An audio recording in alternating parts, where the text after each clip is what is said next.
ಸ್ನೇಹಿತರೆ, ಮೀಡಿಯಾ ಮಾಸ್ಟರ್ಸ್ಗೆ ಸ್ವಾಗತ ಸುಸ್ವಾಗತ. ಗೆಳೆಯರೆ, ಇತ್ತೀಚೆಗೆ ನೀವು ಗಮನಿಸ್ತಾ ಇರಬೇಕು, ನಮ್ಮ ಜನಪ್ರತಿನಿಧಿ ಸಭೆಗಳು ಅವುಗಳ ಘನತೆಯನ್ನು ಕಳ್ಕೊಂಡು ಕೇವಲ ಅಟೆನ್ಷನ್ ಗಳಿಸೋದಕ್ಕೆ ಮಾತ್ರ ಸೀಮಿತ ಆಗ್ತಾ ಇವೆ. ಅಲ್ಲಿ ಜನರ ಸಮಸ್ಯೆಗಳಿಗಿಂತ ಹೆಚ್ಚಾಗಿ ಜನರ ಗಮನ ಸೆಳೆಯೋ ಪ್ರಯತ್ನಗಳು ನಡೀತಾ ಇವೆ. ಅದಕ್ಕಾಗಿ ಫ್ಯಾನ್ಸಿ ಐಡಿಯಾಗಳನ್ನು ಅವ್ರು ಹುಡುಕೋತಾರೆ. ಸದನದ ನಿಯಮಗಳು ಪದೇ ಪದೇ ಉಲ್ಲಂಘನೆ ಆಗುತ್ತವೆ. ಆ ಮೂಲಕ ಕೂಡ ಪ್ರಚಾರ ತಗೊಳ್ಳೋದಕ್ಕೆ ಹೋಗ್ತಾರೆ. ಅಂಥದ್ದೇ ಒಂದು ಇಂಟ್ರೆಸ್ಟಿಂಗ್ ಘಟನೆ ಮೊನ್ನೆ ಕೂಡ ನಡೀತು. ಕೇರಳದಿಂದ ಆರಿಸಿ ಬಂದಿರುವ ಹೊಸ ಸಂಸದೆ ಪ್ರಿಯಾಂಕಾ ವಾದ್ರಾ ಒಂದು ಬ್ಯಾಗ್ ಅನ್ನು ಹಾಕೊಂಡು ಸಂಸತ್ತನ್ನು ಪ್ರವೇಶ ಮಾಡಿದ್ರು. ಅದರ ಮೇಲೆ ಪ್ಯಾಲೆಸ್ತೀನ್ ಅಂತ ಬರೆದಿತ್ತು. ಅದನ್ನು ಕಂಡು ಈ ದೇಶದ ಒಂದು ವರ್ಗ ಅಬಾ ಪ್ರಿಯಾಂಕಾ ನಂಪರ ದನಿ ಎತ್ತುತ್ತಾ ಇದ್ದಾರೆ, ಆಕೆ ಲೇಡಿ ಸಿಂಗಮ್ ಅಂತ ಮಾತಾಡೋದಕ್ಕೆ ಶುರು ಮಾಡ್ತು. ಮುಸ್ಲಿಮರನ್ನ ದಮನ ಮಾಡ್ತಾ ಇರೋ ಇಸ್ರೇಲ್ಗೆ ಇದು ಪ್ರಿಯಾಂಕಾ ಕೊಡ್ತಾ ಇರೋ ಎಚ್ಚರಿಕೆ ಅಂತೆಲ್ಲ ಸೋಷಿಯಲ್ ಮೀಡಿಯಾಗಳಲ್ಲಿ ಪೋಸ್ಟ್ಗಳು ಕಾಣಿಸಿದ್ವು. ಆಕೆಗೆ ಬಾಂಗ್ಲಾದಲ್ಲಿ ಹಿಂದೂಗಳ ಮೇಲೆ ನಡೀತಿರೋ ನರಮೇಧ ಕಣ್ಣಿಗೆ ಕಾಣಲಿಲ್ವಾ, ಇವರ ಹಣೆ ಬರಹಾನೆ ಎಷ್ಟು, ಇವರು ತುಷ್ಟೀಕರಣ ಮಾಡ್ಕೊಂಡೇ ಬದುಕ್ತಾ ಇದ್ದಾರೆ ಅಂತ ಇನ್ನಷ್ಟು ಜನ ಸೋಷಿಯಲ್ ಮೀಡಿಯಾದಲ್ಲಿ ಯುದ್ಧಕ್ಕೆ ನಿಂತರು. ಅಷ್ಟರಲ್ಲಿ ಉತ್ತರ ಪ್ರದೇಶದ ಮುಖ್ಯಮಂತ್ರಿ ಯೋಗಿ ಆದಿತ್ಯನಾಥ್ ಅವರು ಸಿಡಿಸಿದ ಬಾಂಬ್ ಒಂದು ಭಾರತದಲ್ಲಿ ಮಾತ್ರ ಅಲ್ಲ, ಇಸ್ರೇಲಲ್ಲಿ ಕೂಡ ಶಭಾಷ್ಗಿರಿಯನ್ನು ಪಡ್ಕೊಡ್ತು. ಗೆಳೆಯರೆ, ಇಲ್ಲಿ ಯೋಗಿ ಆದಿತ್ಯನಾಥ್ ಎಲ್ಲೂ ನೇರವಾಗಿ ಪ್ರಿಯಾಂಕಾ ವಿರುದ್ಧ ಮಾತಾಡಿ ಸಣ್ಣವರಾಗಲಿಲ್ಲ.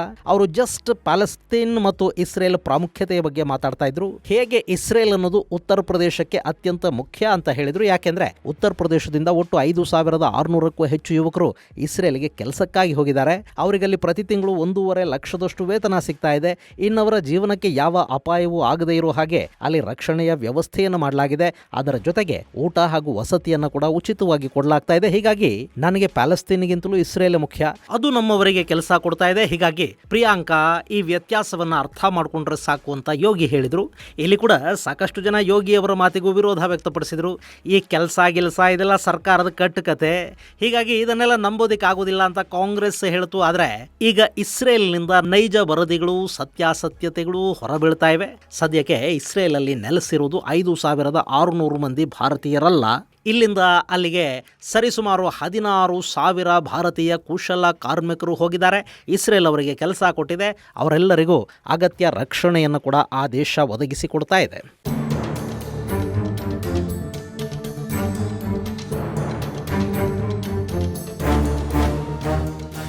ಸ್ನೇಹಿತರೆ, 2023 ಅಕ್ಟೋಬರ್ 7ನೇ ತಾರೀಕು ಗಾಜಾದಿಂದ ಇಸ್ರೇಲ್ ಮೇಲೆ ಹಮಾಸ್ ನಡೆಸಿದ್ದ ಘೋರ ದಾಳಿ ಇಸ್ರೇಲ್ ಕೆರಳೋ ಹಾಗೂ ಮಾಡ್ತು. ಅಲ್ಲಿ ಇಸ್ರೇಲ್ ಪಾಲಸ್ತೀನ್ನ ಮೇಲೆ, ಅದರಲ್ಲೂ ಗಾಜಾ ಪಟ್ಟಿ ಮೇಲೆ, ಅಲ್ಲಿನ ಹಮಾಸ್ ಸರ್ಕಾರದ ಮೇಲೆ ಹಾಗೂ ಹಮಾಸ್ಗೆ ಬೆಂಬಲವಾಗಿ ನಿಂತವರ ಮೇಲೆ ಪ್ರತಿ ದಾಳಿಯನ್ನು ಆರಂಭ ಮಾಡ್ತು. ಆ ದಾಳಿಯಲ್ಲಿ ಸಹಸ್ರಾರು ಮಂದಿ ಸಾವನ್ನಪ್ಪಿದ್ರು ಅಂತ ಹೇಳಲಾಯಿತು. ಇಲ್ಲಿ ಅಷ್ಟೂ ದಿನ ಇಸ್ರೇಲ್ ಗಾಜಾದ ಪ್ಯಾಲೆಸ್ತೀನಿಯರಿಗೆ ಕೂಡ ಕೆಲಸ ಕೊಟ್ಟಿತ್ತು. ಅಲ್ಲಿನ ಕಟ್ಟಡ ಕಾಮಗಾರಿಗಳಲ್ಲಿ ಪ್ಯಾಲೆಸ್ತೀನ್ ಕಾರ್ಮಿಕರೇ ಹೆಚ್ಚು ಕೆಲಸ ಮಾಡ್ತಾ ಇದ್ರು. ಆದರೆ ಯಾವಾಗ ಅದೇ ಗಾಜಾದಿಂದ ದಾಳಿಗಳಾದವೋ ಇಸ್ರೇಲ್ ಪಾಲಸ್ತೀನಿಯರಿಗೆ ತನ್ನ ನೆಲದಲ್ಲಿ ಪ್ರವೇಶವನ್ನು ನಿರಾಕರಿಸಿಬಿಡ್ತು. ಇದರ ಪರಿಣಾಮ ಗಾಜಾದಿಂದ ಇಸ್ರೇಲಿಗೆ ಒಂದು ಕೆಲಸ ಮಾಡಿ ಹೋಗ್ತಾ ಇದ್ರಲ್ಲ ಜನ, ಅವರು ಕೆಲಸ ಕಳ್ಕೊಂಡ್ರು ಅನ್ನೋದು ನಿಜ. ಹಾಗೇನೆ ಇಸ್ರೇಲಿಗೆ ಕೂಡ ಕಾರ್ಮಿಕರಿಲ್ಲದ ಪರಿಸ್ಥಿತಿ ನಿರ್ಮಾಣ ಆಯಿತು. ಅದಕ್ಕಾಗಿ ಅವರು ಭಾರತಕ್ಕೆ ಮನವಿ ಮಾಡಿಕೊಂಡ್ರು, ನಿಮ್ಮಲ್ಲಿ ಹೇಗೂ ಕಾರ್ಮಿಕರಿದ್ದಾರೆ, ಇವತ್ತು ದುಬೈ ಸೇರಿದ ಹಾಗೆ ಅರಬ್ ದೇಶಗಳನ್ನು ಕಟ್ಟಿದ್ದೇ ಭಾರತೀಯ ಕಾರ್ಮಿಕರು, ಹೀಗಾಗಿ ನಮಗೂ ಒಂದಷ್ಟು ಕಾರ್ಮಿಕರನ್ನು ಕಳುಹಿಸಿಕೊಡಿ ಅಂತ ಇಸ್ರೇಲ್ ಕೇಳ್ತು. ಅದಕ್ಕೆ ಭಾರತ ಕೂಡ ಒಪ್ಪಿಗೆಯನ್ನು ಕೊಡ್ತು. ನಮ್ಮಲ್ಲಿ ಕಟ್ಟಡ ಕಾರ್ಮಿಕರಿಗೆ ಅತಿ ಹೆಚ್ಚು ಅಂದರೆ ದಿನವೊಂದಕ್ಕೆ 1,000 ರೂಪಾಯಿ ಕೂಲಿ ಸಿಗುತ್ತೆ. ಅದಕ್ಕಾಗಿ ಅವರು ಬಿಹಾರ, ಉತ್ತರ ಪ್ರದೇಶಗಳಿಂದ ತಮಿಳುನಾಡಿನವರೆಗೆ ಬರ್ತಾರೆ. ಇಲ್ಲಿನ ಬಿಲ್ಡರ್ಗಳು ಕೊಡೋ ಸೌಲಭ್ಯಗಳು ಅವು ಅಷ್ಟಕ್ಕಷ್ಟೇ. ದಿನಕ್ಕೊಂದು 1,000 ಅಂದರೆ ತಿಂಗಳಲ್ಲಿ 26 ದಿನ ಕೆಲಸ ಮಾಡಿದರೆ 26,000, ವರ್ಷಕ್ಕೆ 3,12,000. ಆದರೆ ಇದೇ ಕೆಲಸವನ್ನು ಅವರು ಇಸ್ರೇಲಲ್ಲಿ ಮಾಡಿದರೆ ಅವರಿಗೆ ಪ್ರತಿದಿನ ಭಾರತೀಯ ಕರೆನ್ಸಿಯಲ್ಲಿ 6,000 ರೂಪಾಯಿಗಳವರೆಗೆ ಕೂಲಿ ಸಿಗುತ್ತೆ. ಅಂದರೆ ಪ್ರತಿ ತಿಂಗಳು 1.5 ಲಕ್ಷದಷ್ಟು ಹಣವನ್ನು ಅವರು ಸಂಬಳವಾಗಿ ಪಡಿತಾರೆ. ಜೊತೆಗೆ ಊಟ ಮತ್ತು ವಸತಿಯ ವ್ಯವಸ್ಥೆಗಳು ಕೂಡ ಉಚಿತವಾಗಿ ಆಗುತ್ತವೆ. ಭಾರತದಲ್ಲಿ 5 ತಿಂಗಳು ದುಡಿಯೋದು ಒಂದೇ, ಅಲ್ಲಿಗೆ ಹೋಗಿ 1 ತಿಂಗಳು ದುಡಿಯೋದು ಒಂದೇ. ಹೀಗಾಗಿ ಅಲ್ಲಿಗೆ ಹೋಗೋದಕ್ಕೆ ಕಾರ್ಮಿಕರು ಕೂಡ ಸಿದ್ಧರಾದರು. ಈಗ ಇಸ್ರೇಲಲ್ಲಿ ಒಟ್ಟು 16,000ಕ್ಕೂ ಅಧಿಕ ಮಂದಿ ಭಾರತೀಯ ಕಾರ್ಮಿಕರು ಕೆಲಸ ಮಾಡ್ತಾ ಇದ್ದಾರೆ. ಅವರೆಲ್ಲರೂ ಕಳೆದ ಅಕ್ಟೋಬರ್ 7ರ ನಂತರ ಇಸ್ರೇಲಿಗೆ ಹೋದವರು. ಇಸ್ರೇಲ್ನ ನಾನಾ ನಗರಗಳಲ್ಲಿ ನಡೀತಿರೋ ನಿರ್ಮಾಣ ಕಾಮಗಾರಿಗಳಲ್ಲಿ ಅವರನ್ನು ಬಳಸಿಕೊಳ್ಳಲಾಗ್ತಾ ಇದೆ. ಸರ್ಕಾರವೇ ಮುತುವರ್ಜಿಯನ್ನು ವಹಿಸಿ ಅವರನ್ನು ಅಲ್ಲಿಗೆ ಕಳುಹಿಸಿಕೊಟ್ಟಿರೋದ್ರಿಂದ ಅವರಿಗೂ ಕೂಡ ಸಮಸ್ಯೆಗಳೇನಿಲ್ಲ.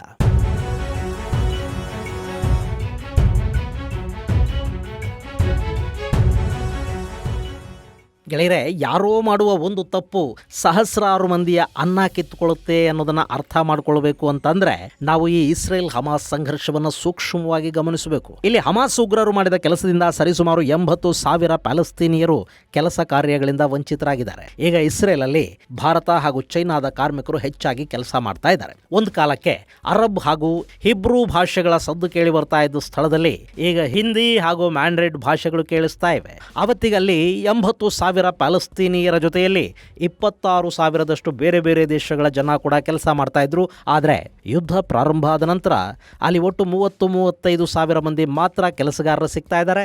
ಅವರು ಕೂಡ ಭಾಗಶಃ ಚೈನಾ ಮತ್ತು ಭಾರತದಿಂದ ಇಸ್ರೇಲ್ಗೆ ಹೋದವರು. ಹಾಗೆ ನೋಡಿದ್ರೆ ಇಲ್ಲಿ ಕೆಲಸದ ಅವಕಾಶಗಳು ಇನ್ನೂ ಕೂಡ ಸಾಕಷ್ಟಿವೆ. ಇಸ್ರೇಲ್ಗೆ ಸುಮಾರು 1,20,000ಕ್ಕೂ ಅಧಿಕ ಕಾರ್ಮಿಕರ ಅವಶ್ಯಕತೆ ಇದೆ. ಸೊ ಇಲ್ಲಿ ಪೂರೈಕೆ ಆಗಿರೋದು ಕೇವಲ 25% ಮಾತ್ರ. ಹೀಗಾಗಿ ಅಲ್ಲಿನ್ನೂ 75% ಅವಕಾಶಗಳು ಹಾಗೆ ಇವೆ. ಅದನ್ನು ಪಡ್ಕೊಳ್ಳೋದಕ್ಕೆ ಭಾರತ ಮತ್ತು ಚೈನಾಗಳು ಕಾಂಪೀಟ್ ಕೂಡ ಮಾಡ್ತಾ ಇವೆ. ಹೀಗಾಗಿನೇ ಉತ್ತರ ಪ್ರದೇಶ ಸರ್ಕಾರ ಸಾಧ್ಯ ಆದಷ್ಟು ತನ್ನಲ್ಲಿನ ಯುವಕರನ್ನ ಇಸ್ರೇಲಿಗೆ ಕಳುಹಿಸಿಕೊಡೋದಕ್ಕೆ ಪ್ರಯತ್ನವನ್ನ ಪ್ರಾರಂಭ ಮಾಡಿದೆ. ಇಲ್ಲಿ ಇಸ್ರೇಲ್ನ ಜನಸಂಖ್ಯೆ ಪ್ರತಿ ವರ್ಷಕ್ಕೆ 2% ಹೆಚ್ಚಾಗ್ತಾ ಇದೆ. ಹಾಗೇನೆ ಅಲ್ಲಿನ ಇನ್ಫ್ರಾಸ್ಟ್ರಕ್ಚರ್ ಅನ್ನು ಹೆಚ್ಚಿಸಬೇಕಾದ ಅನಿವಾರ್ಯತೆ ಕೂಡ ಇಸ್ರೇಲ್ ಸರ್ಕಾರದ ಮೇಲಿದೆ. ಹೀಗಾಗಿ ಇಸ್ರೇಲ್ಗೆ ಹೆಚ್ಚಿನ ಕಾರ್ಮಿಕರು ಬೇಕಿದ್ದಾರೆ ಅಂತ ಅಲ್ಲಿನ ಕಾರ್ಮಿಕ ಅಧಿಕಾರಿಗಳು ತಿಳಿಸ್ತಾ ಇದ್ದಾರೆ. ಸೊ ಭಾರತದಿಂದ ಅಥವಾ ಬೇರೆ ಇನ್ಯಾವುದೇ ದೇಶದಿಂದ ಇಸ್ರೇಲ್ಗೆ ಬರುವ ಕಾರ್ಮಿಕರ ಸಂಖ್ಯೆ ಮತ್ತಷ್ಟು ಹೆಚ್ಚಾದರೂ ಕೂಡ ಅಲ್ಲಿ ಸಮಸ್ಯೆಗಳೇನಾಗೋದಿಲ್ಲ. ಹಾಗೆಯೇ ಅವರಿಗೆ ದೀರ್ಘಾವಧಿಯ ಕೆಲಸಗಳು ಕೂಡ ಇದ್ದೇ ಇರುತ್ತವೆ ಅಂತ ಅಲ್ಲಿನ ಕಾರ್ಮಿಕ ಇಲಾಖೆ ಹೇಳ್ತಾ ಇದೆ. ಇನ್ನು ಈ ರೀತಿ ವಿದೇಶಗಳಲ್ಲಿ ನಾನಾ ವಿಭಾಗಗಳಲ್ಲಿ ಕೆಲಸ ಮಾಡ್ತಾ ಇರೋ ಭಾರತೀಯ ಕಾರ್ಮಿಕರ ಸಂಖ್ಯೆ ಸುಮಾರು 13 ಮಿಲಿಯನ್ಗೂ ಹೆಚ್ಚಿದೆ ಅಂತ ಹೇಳ್ತಾರೆ. ಇದಿಷ್ಟು ಮಂದಿ ಸುಮಾರು 30ಕ್ಕೂ ಅಧಿಕ ದೇಶಗಳಲ್ಲಿ ಕೆಲಸ ಮಾಡ್ತಾ ಇದ್ದಾರೆ. ಅದರಲ್ಲೂ ಅರಬ್ ದೇಶಗಳು ಹಾಗೂ ಮಧ್ಯಪ್ರಾಚ್ಯದ ದೇಶಗಳಲ್ಲಿ ಇವರು ತಮ್ಮ ಭವಿಷ್ಯವನ್ನ ಕಂಡುಕೊಂಡಿದ್ದಾರೆ. ಗೆಳೆಯರೆ, ನಮ್ಮ ಕರ್ನಾಟಕದ ಹಲವಾರು ಮಂದಿ ಆಫ್ರಿಕಾದ ದೇಶಗಳಲ್ಲಿ, ಸಹರಾ ಪ್ರದೇಶದಲ್ಲಿರೋ ದೇಶಗಳಲ್ಲಿ ಶಿಕ್ಷಕರಾಗಿ, ಟೆಕ್ನಿಷಿಯನ್ಗಳಾಗಿ, ಕಾರ್ಮಿಕರಾಗಿ ಕೆಲಸ ಮಾಡ್ತಾ ಇದ್ರು. ಈಗಲೂ ಕೂಡ ಮಾಡ್ತಾ ಇದ್ದಾರೆ. ಇನ್ನು ಈಗ ಇಸ್ರೇಲ್ ಅನ್ನು ತಲುಪಿರೋ ಒಟ್ಟು ಕಾರ್ಮಿಕರ ಪೈಕಿ 3,500 ಮಂದಿಗೆ ವಿದೇಶಿ ಕೆಲಸ ಅನ್ನೋದು ಹೊಸ ಅನುಭವ ಅಂತ ಹೇಳಲಾಗ್ತಾ ಇದೆ. ಒಟ್ಟಲ್ಲಿ ಇಸ್ರೇಲ್ ಮತ್ತು ಹಮಾಸ್ ನಡುವಿನ ಸಂಘರ್ಷ ಅಲ್ಲಿನ ಪ್ಯಾಲೆಸ್ತೀನಿಯರ ಹೊಟ್ಟೆ ಮೇಲೆ ತಣ್ಣೀರು ಬಟ್ಟೆ ಹಾಕೊಳ್ಳೋ ಹಾಗೆ ಮಾಡಿದ್ರೆ ಭಾರತ ಹಾಗೂ ಇನ್ನಿತರ ದೇಶಗಳ ಕಾರ್ಮಿಕರಿಗೆ ಉದ್ಯೋಗಾವಕಾಶಗಳನ್ನು ಸೃಷ್ಟಿ ಮಾಡ್ತಾ ಇದೆ ಅನ್ನೋದು ಸುಳ್ಳಲ್ಲ.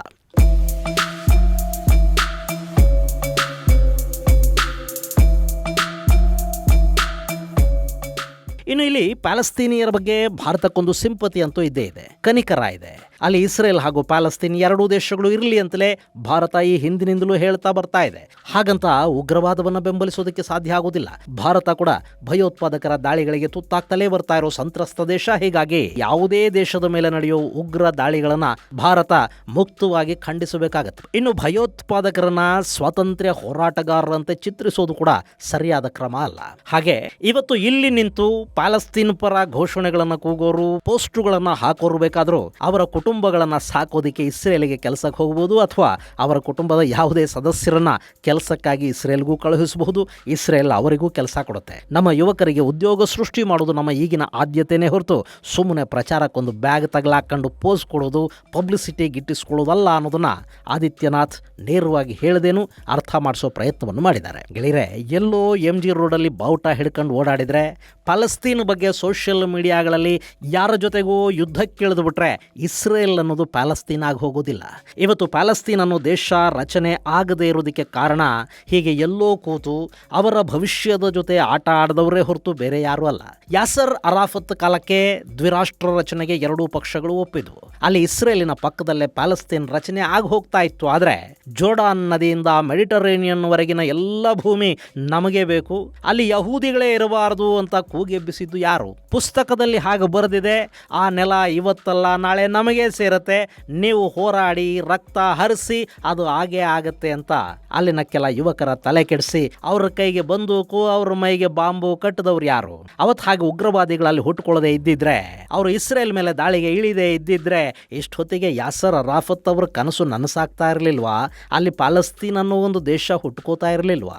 ಇಸ್ರೇಲ್ ಪ್ಯಾಲೆಸ್ತೀನ್ ಅನ್ನೋದು ಇಸ್ಲಾಮಿಕ್ ದೇಶಗಳು ಮಾಡ್ತಾ ಇರೋ ರಾಜಕೀಯ. ಅದರ ಬಗ್ಗೆ ಭಾರತ ತಲೆ ಕೆಡಿಸ್ಕೊಳ್ಳೋ ಅಗತ್ಯ ಇಲ್ಲ.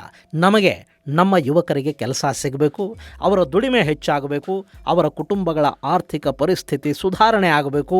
ಅದಕ್ಕೆ ಅರಬ್ ದೇಶ ಆದರೂ, ಇಸ್ರೇಲ್ ಆದರೂ, ಅಮೆರಿಕ ಆದರೂ ಅಂಥ ಯಾವ ವ್ಯತ್ಯಾಸನೂ ನಮಗಿರಬಾರ್ದು. ದುಡಿಯೋರಿಗೆ ಯಾವ ದೇಶ ಆದ್ರೇನು, ಹಾಗೆ ಅವರವರ ಆಂತರಿಕ ರಾಜಕೀಯಗಳು, ಅವರವರ ಕಿತ್ತಾಟಗಳು ನಮಗಾದರೂ ಯಾಕೆ ಬೇಕಲ್ವಾ? ಭಾರತದ MP ಬ್ಯಾಗ್ ಹಾಕ್ಕೊಂಡು ಬಂದರೆ ಪ್ಯಾಲೆಸ್ತೀನ್ಗೆ ಜೈಕಾರ ಹಾಕೋರಿಗೆ ಖುಷಿ ಆಗಬಹುದೇ ಹೊರತು ಪ್ಯಾಲೆಸ್ತೀನ್ ರಚನೆಗಂತೂ ಅದರಿಂದ ಯಾವ ಸಹಾಯನೂ ಆಗೋದಿಲ್ಲ.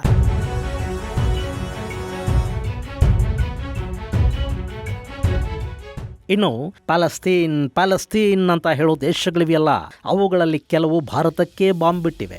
ಇಸ್ರೇಲ್ ಅತ್ಯಗತ್ಯ ಸಂದರ್ಭಗಳಲ್ಲಿ ಭಾರತದ ಕೈ ಹಿಡಿದಿದೆ. ಅದು ನಮ್ಮ ಮಿತ್ರ ದೇಶ ಕೂಡ.